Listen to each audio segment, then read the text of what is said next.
নমস্কার শ্রোতা বন্ধুরা, সন্ধ্যায় গল্পের আসর ইউটিউব চ্যানেলে তোমাদের সবাইকে স্বাগত। আজকের গল্প দর্পণ কলমের ইনিতকন। শাম্বকে দেখে নিজের চোখকে যেন বিশ্বাস করতে পারছে না অপরাজিতা। এমন পোশাকে শাম্ব এর আগে কখনো বিদেশ থেকে বাড়িতে আসেনি, আজ প্রথমবার এলো। সুতির ধপধপে সাদা পাঞ্জাবি আর বড় ঘরের পায়জামা, কাঁধে ঝোলানো কাপড়ের ব্যাগ, মাথার চুল বেশ বড়, ঘাড় পর্যন্ত বিন্যস্ত, পায়ে চামড়ার চটি, চোখে মুখে এক অদ্ভুত প্রশান্তি, কোথাও যেন ক্লান্তির ছাপ নেই। শাম্ব, ওই দেখ তোর মা। কাকিমণির ডাকে ঘাড় ঘুরিয়ে শাম্ব পিছনে তাকায়। মায়ের মুখের দিকে চেয়ে একগাল নির্মল হাসিতে পিছিয়ে আসে শাম্ব। নিচু হয়ে মায়ের পায়ে হাত রাখে। কেমন আছো মা? অপরাজিতার মুখে কথা নেই, সে শুধু শাম্বকে মাথা থেকে পা পর্যন্ত অবাক চোখে দেখতে থাকে। বুকের ভেতরে ধরাস ধরাস শব্দটা টের পায়, হাত পা যেন স্থবির হয়ে আছে। ও দিদি, কী ভাবছ? ছেলেটা মাথায় একটু হাত রাখো। সেই ছোটবেলার মতো বাড়িতে ঢুকেই ছেলের প্রথম কথা, আমার মা কোথায় কাকিমণি? শাম্ব আমাদের কাছে একই আছে গো দিদি, একটুও পাল্টায়নি। অপরাজিতার বুকের ভেতরটা মোচড় দিয়ে ওঠে, আর নিজেকে স্থির রাখতে পারে না। বর্ষায় উদ্বেলিত নদীর মতো আছড়ে পড়ল শাম্বর বুকের ওপর। দু হাতে প্রাণপণে জড়িয়ে ধরে হাউ হাউ করে কেঁদে ওঠে। শাম্ব দু হাতে জড়িয়ে নেয় মাকে। মায়ের কাঁধে মুখ রেখে পরম শান্তিতে চোখ বন্ধ করল শাম্ব। এ এক অনাম্বিত দৃশ্য। এমন দৃশ্য চোখে জল আসে না, এত কঠিন প্রাণ বুঝি জগতে নেই। জয়িতা দু চোখের জলে বুক ভাসায়। নার্স মেয়েটি দাদাভাইয়ের ঘর থেকে বেরিয়ে এসে হকচকিয়ে যায়। দেখে এক দীর্ঘদেহী সৌম্যকান্তি ছিপছিপে যুবক তার মাকে দু হাতে জড়িয়ে আছে, আর মা অঝরে কেঁদে চলেছে। তার মনে নানা প্রশ্ন জাগে। ছেলের দীর্ঘ অদর্শনে মায়ের ঠিক কতটা যন্ত্রণা হয়। কতদিন পর এই মা তার ছেলেকে দেখছে। তারপরেই মেয়েটির চোখের নিচে 6 মাসের শিশুপুত্রের পেলব মুখখানা ভেসে ওঠে। সাত সকালে উঠে ছেলেকে খাইয়ে সাজিয়ে আদরে চুমুতে ভরিয়ে যখন পাশের বাড়ির বৌদির কাছে রেখে আসে, তখন তার প্রতিদিনই বোবা কান্নায় বুক ভেসে যায়। বাসে বসে সারা রাত রাস্তায় চোখ বন্ধ করে ছেলের তুলতুলে নরম শরীরে ঘ্রাণ অনুভব করে। তারপর শুরু হয় সারাদিনের অধীর অপেক্ষা। সন্ধ্যায় ঘরে গিয়ে এক বুক পিপাসায় ছেলেকে বুকে জড়িয়ে ধরলে পরম তৃপ্তিতে তার প্রাণ জড়িয়ে যায়। মেয়েটি বুঝতে পারে ছেলে ছোট হোক বা বড়, মায়ের আকুলতা একই থাকে। মেয়েটির দু চোখ অজান্তে জল ভরে যায়। উফ বৌদি, তোমরা এখনো কান্নাকাটি করে চলেছ? আমি ড্রাইভারকে নিয়ে মালপত্র ওপরে তুলে দিয়ে চলে এলাম। এখনো শাম্ব দাদা ভাইয়ের ঘরে যেতে পারলো না। অপরাজিতা ছেলেকে চোখ মোছে। শাম্ব পা বাড়াতে যাবে, এমন সময় আবার ছোটকার ধমক খেল। এই শাম্ব, শুধু মায়ের কোলের আদর খেলে চলবে? বাবা কি দোষ করেছে? সেই তখন তোর বাবা যে সিঁড়ির পাশে দাঁড়িয়ে আছে, কারোর খেয়াল আছে? এই মেজদা, এদিকে আয়। শাম্ব সিঁড়ির দিকে তাকায়। রণজয় ধীর পায়ে এসে ছেলের সামনে দাঁড়ায়। শাম্ব হাসি মুখে বাবার পায়ে হাত রাখে। ছেলের পোশাক দেখে ভেতরে ভেতরে উৎকণ্ঠিত রণজয়, মুখে যদিও প্রকাশ করল না। ছেলের মাথায় হাত রাখে, গায়ে পিঠে হাত বুলিয়ে দেয়। শাম্ব আয়, দাদাভাই অনেকক্ষণ অপেক্ষা করছে। জয়িতা সবাইকে নিয়ে দাদাভাইয়ের ঘরে ঢোকে। দাদাভাইয়ের পিঠে বালিশ দিয়ে আধা শোয়া করে বসিয়ে দিয়েছে নার্স মেয়েটি। শাম্ব ঘরে ঢুকল। দাদাভাই অবাক চোখে তাকিয়ে আছেন। শাম্ব সোজা এগিয়ে যায় দেরাজের ওপরে রাখা ঠাকুর আর মায়ের ছবির দিকে। দেরাজের মাথা ঠেকিয়ে প্রণাম করল, তারপর হাত জোর করে চোখ বন্ধ অবস্থায় কয়েক মিনিট দাঁড়িয়ে থাকলো। এরপর চোখ খুলে দাদাভাইয়ের খাটের দিকে এগিয়ে আসে। জেঠুমণি দু পায়ের পাতা হাত রেখে মাথায় ছোঁয়ায়। বাড়ির সকলে পাথরের মূর্তির মতো দাঁড়িয়ে আছে, এক দৃষ্টিতে শাম্বর পরিবর্তনগুলো লক্ষ্য করছে। খাটে দাদাভাইয়ের গা ঘেঁষে বসলো শাম্ব। দাদাভাই দু হাতে শাম্বর মুখটা সামনে এনে তার কপালে চুম্বন এঁকে দিলেন। শাম্ব মাথা রাখে তার বুকে, পরম স্নেহে শাম্বর মাথায় হাত বুলিয়ে দিতে থাকেন দাদাভাই। জেঠুমণি, এটা কিন্তু ঠিক হলো না। কোনটা? এই নিচের ঘরে থাকাটা। তোমাকে এখন মানায় না, চলো উপরে চলো, অনেক কথা আছে। এই ঘরে বলা যাবে না। না। তারপরে শাম্বর গলায় সুর বদলে যায়। জেঠুমণি হাত দুটো নিজের হাতে তুলে নেয়। আমাকে ক্ষমা করে দিও জেঠুমণি, আমার 1 মাস আগে আসা উচিত ছিল। হসপিটালে তোমার পাশে থাকতে পারলাম না। জানি ঈশ্বর আমাকে কোনোদিনও ক্ষমা করবেন না। কেন এমন ভাবছিস শাম্ব? তুই যে আমায় এখন দেখতে এসেছিস তাতেই তো আমি ভীষণ খুশি হয়েছি। তোমার মেডিকেল রিপোর্টগুলো দিও, একজনকে দেখাবো। আমার ধারণা প্রপার ফিজিওথেরাপি হলে তুমি ঠিক হাঁটতে পারবে। দাদাভাইয়ের চোখ দুটো জল করে উঠল। সত্যি কি হয়? 100%। ইউএসএ এটা খুব কমন, আমি দেখছি কি করা যায়। সঞ্জয়িতা এগিয়ে আসে। জয়িতা ডাক দেয়, শাম্ব এবার উপরে চলো, স্নান করে ভাত খেতে হবে। সঞ্জয় হাসতে হাসতে বলে ওঠে, শাম্ব, তোর বাবা আজ যা বাজার করেছে ভাবতে পারবি না, সব তোর পছন্দের মেনু। ইংলিশ, ইলিশ, চিংড়ি, কচি পাঁঠা। চল চল, আমারও দারুণ খুব খিদে পেয়েছে। জেঠুমনির সাথে বিকালে যত খুশি কথা বলিস। ছোট কাকার দিকে তাকিয়ে মৃদু হাসে শাম্ব। আমি এখন আর ওসব কিছুই খাই না কাকাই, ব্রহ্মচর্য পালন করছি, মিশনের মহারাজের নিষেধ আছে। ঘরে যেন নীরবে বিস্ফোরণ ঘটল। তীব্র অভিঘাতে কেঁপে উঠল পায়ের তলার মাটি। অপরাজিতার মাথাটা বুঝি টলে গেল। দরজার পাল্লা ধরে কোনো রকমে নিজেকে সামলে নেয়। রণজয় নীরব। নিজের সন্তানকে কিছু বলার অধিকার কে যেন চিরতরে কেড়ে নিয়েছে। বাকিরা হতভম্ব, ভাষা খুঁজে পায় না। দাদাভাই ধীরে ধীরে বললেন, শাম্ব তাহলে কি খাবি এখন? সপাক ভোজন করি, চালে ডালে কিছু একটা করে নেবো। সরি কাকাই, আমার খাওয়ার ব্যাপারে তোমাদের সবাইকে আগে বলা উচিত ছিল। সরি বাবা, একদম ভুলে গিয়েছিলাম। জেঠুমনি, তোমার খাওয়া হয়েছে? জেঠুমনি মাথা নাড়িয়ে জানান খাওয়া হয়ে গেছে। শাম্ব উঠে পড়ে, তুমি এখন রেস্ট নাও, আমি বিকেলে আসছি। সকলকে নিয়ে শাম্ব দোতলায় চলল। অপরাজিতার খুব ইচ্ছে করছিল ছোটবেলার মতো শাম্বকে জোর করে বকাঝকা দিয়ে খেতে বসাতে। ইচ্ছে করছিল কতটা যত্ন ও ভালোবাসায় রান্নাগুলো করেছে সে কথা জানাতে। কিন্তু শাম্বর মুখের দিকে চেয়ে সাহস হয় না। সাজ পোশাকে, হাঁটা চলায় শাম্ব যেন একটা অন্য মানুষ। এক অতল গভীরতার অন্তরে নিয়ে সে ফিরছে। সেখানে প্রবেশ চলে না, জোর খাটে না। বাড়ির মানুষগুলো এখন চুপ করে বৈঠকখানার সোফায় বসে আছে। রান্নাঘরে থরে থরে সাজানো পদ, মাছ মাংসের একটা মিলিত সুবাস বাতাসে ছড়িয়ে পড়েছে। সকাল থেকে একটানা ব্যস্ততায় আর জলখাবারের তেমন ব্যবস্থা ছিল না। শাম্ব বাড়ি ফিরছে এই আনন্দেই বোধহয় খিদের অনুভূতি কারোর ছিল না। কিন্তু এখন সকলেই খিদেতে অস্থির হয়ে উঠেছে, অথচ সে কথা প্রকাশ করতে কোথায় যেন বাজছে। অপরাজিতা স্বামীর দিকে তাকায়। ডায়াবেটিস পেশেন্ট, সকাল থেকে একভাবে বাজার হাট করছে। ভীষণ উৎসাহে ঘুরে ঘুরে বাজারের সেরাটা কিনে এনেছে। ছেলেকে সঙ্গে নিয়ে সবাই মিলে জমিয়ে খাবে ভেবে রেখেছিল। অপরাজিতার চোখ ঝাপসা হয়ে আসছে, তবু স্বামীকে খাওয়ার কথা বলতে পারছে না। মনে হচ্ছে সে কথা বলা যেন এই মুহূর্তে গুরুতর অন্যায়। হয়তো এই শাস্তিটুকু তাদের সকলের প্রাপ্য ছিল, তাই কষ্ট হলেও মেনে নিতে হবে। স্নান করে পরিপাটি হয়ে শাম্ব বৈঠকখানায় আসে। সেই আগের মতোই ধপধপে সাদা পোশাক, ভিজে চুল, নিপুণ হাতে আঁচড়ানো। শাম্বর মুখের দিকে অবাক চোখে তাকিয়ে থাকে সকলে।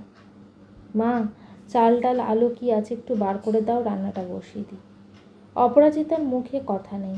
এই শান্ত সৌম্যকান্তি দিব্য পুরুষকে সে চেনে না, হয়তো বাড়ির কেউই চেনে না, তাই কেউ কোনো প্রতিবাদ করলো না। অপরাজিতা নীরবে উঠে রান্নাঘরের দিকে এগিয়ে গেল। এক স্বচ্ছ অথচ কঠিন প্রাচীরে শাম্ব নিজেকে ঘিরে রেখেছে। সে প্রাচীর ভেদ করার সাধ্যই এবারের কারণ নেই। কিন্তু এমনভাবেই কি আর দৃঢ় প্রাচীরের অন্তরালে চিরকালের মতো হারিয়ে যাবে শাম্ব? নাকি সব প্রাচীর চূর্ণ বিচূর্ণ করে ফিরে আসবে? কেবল ঈশ্বর বোধহয় জানেন শেষ পরিণতি।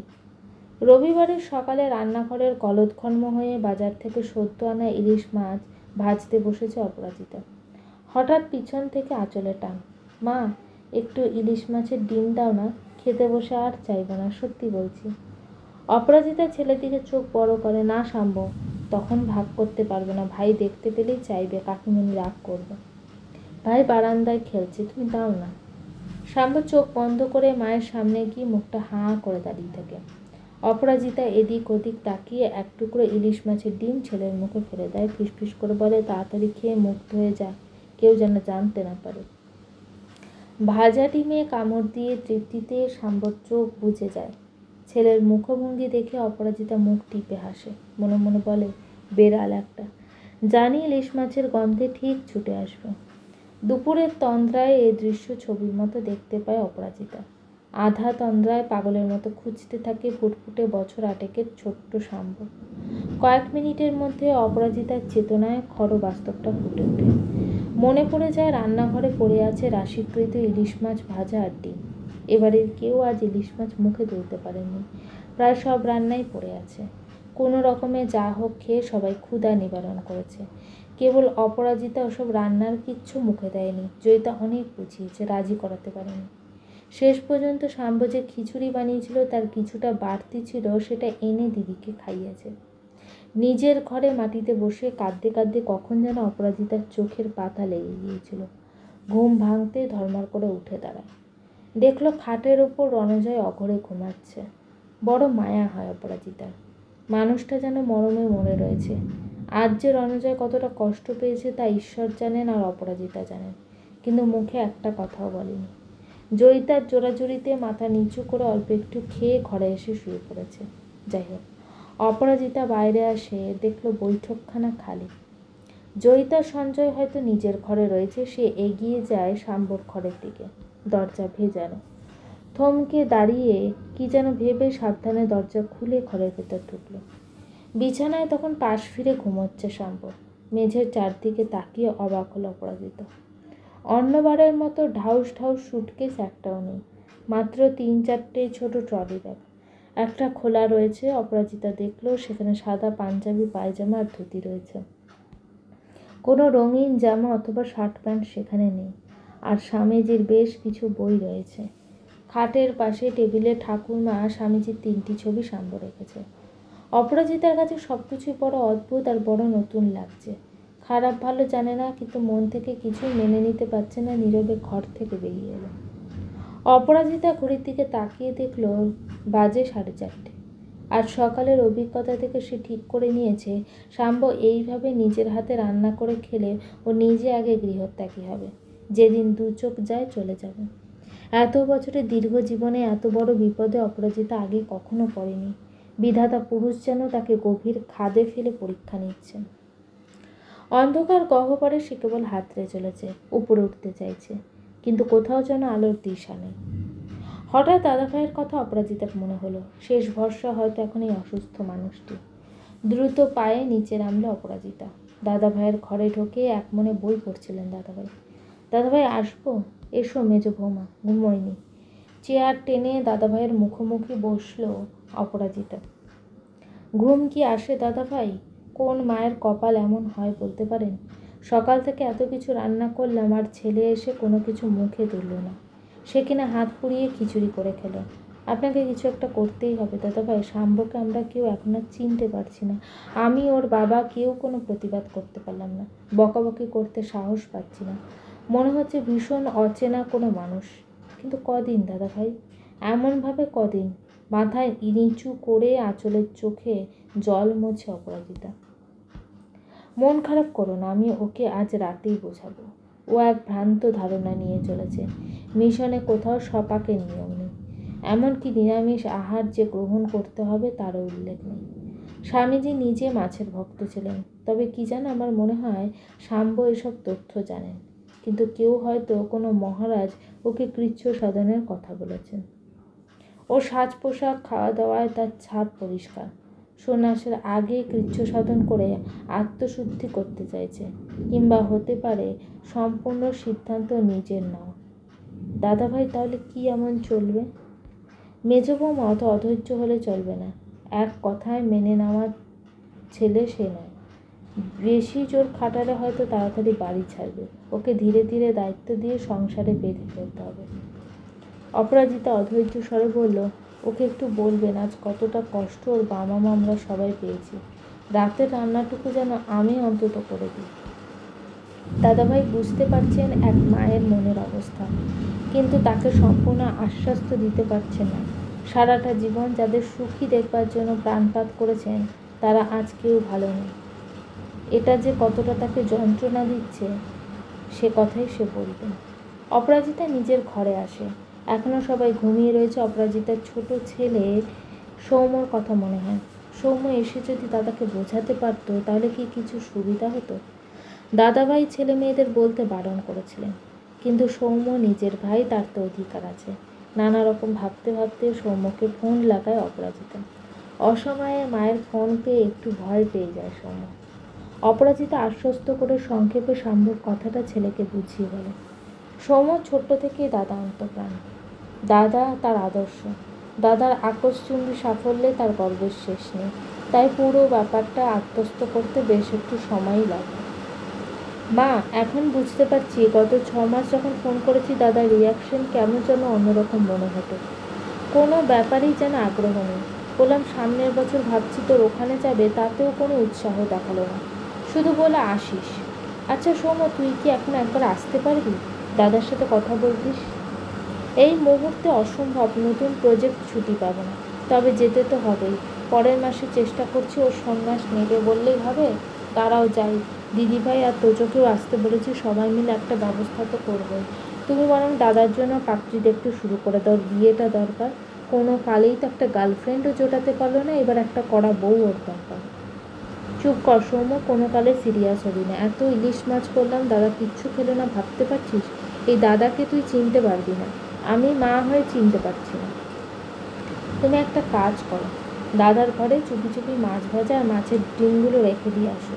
দেখবে ও খেয়ে নেবে, না খেয়ে পারবেই না। চ্যালেঞ্জ। তুই বুঝতে পারছিস না সৌম্য, অত সহজ নয়। ওকে আমি হাড়ে হাড়ে চিনি। বড় শক্ত ছেলে, যা ধরে তার শেষ না দেখে ছাড়ে না।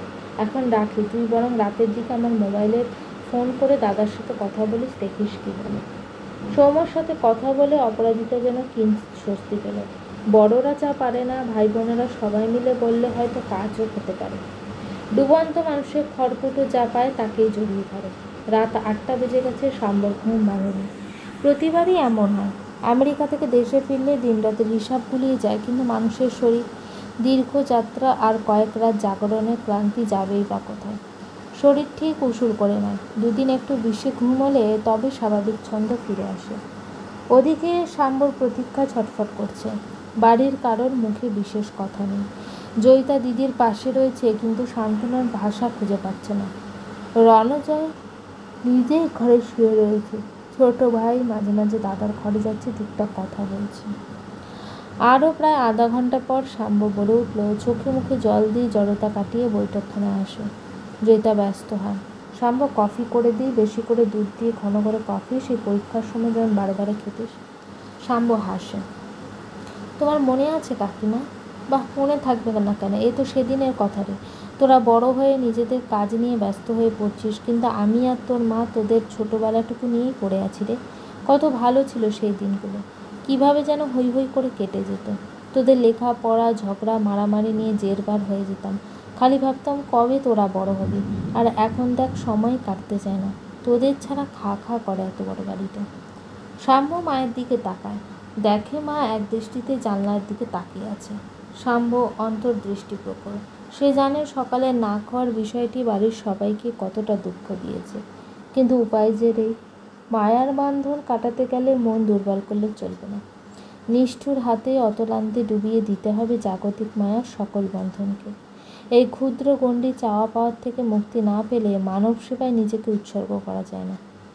এই সংসার, এই জাগতিক বন্ধন তাকে কোনোদিনও সেই কাঙ্ক্ষিত লক্ষ্যে পৌঁছতে দেবে না। কৃচ্ছ সাধনের উচ্চ মার্গে তাকে পৌঁছতেই হবে। মনের সাথে শরীরের সহনশীলতাকে বহুগুণ বাড়িয়ে তুলতে হবে। মায়ের দিক থেকে মুখ ফুরিয়ে শাম্ব কাকিমণির দিকে তাকায়। আমি এখন আর কফি খাই না, অনেক দিন ছেড়ে দিয়েছি। তুমি আমায় দুধ চিনি ছাড়া লিকার দাও। অপরাজিতা চমকে উঠে ছেলের দিকে তাকায়। তারপর চোখ বুজে নেয়। আঘাতে আঘাতে ক্ষত বিক্ষত হৃদয়ে নিঃস্বার রক্তপাত আর কাউকে দেখাতে চায় না অপরাজিতা। ছোট বৌদি, রাতের নার্স মেয়েটি কখন উঠে এসেছে কেউ টের পায়নি। জেঠু শাম্ব দাদাকে নিচে রাখছেন, আর 3জন অতিথি এসেছে, 3 কাপ চা নিয়ে যেতে বললেন। জয়িতা ব্যস্ত হয়, তুমি দাঁড়াও, আমি চা করে দিচ্ছি। শাম্ব উঠে পড়ে, কাকিমণি আমার চা নিচে পাঠিয়ে তো, আমি নিচে যাচ্ছি। অপরাজিতা সজাগ হয়। কাদের ডাকলেন দাদাভাই?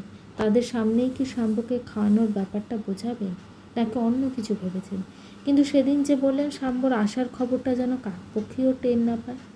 গল্পটি কেমন লাগলো অবশ্যই কমেন্ট করে জানিও। আর আমার চ্যানেলের গল্পগুলো যদি তোমাদের ভালো লেগে থাকে, চ্যানেলটিকে সাবস্ক্রাইব করে পাশে থেকো। গল্পের পরবর্তী অংশ খুব শীঘ্রই আসছে।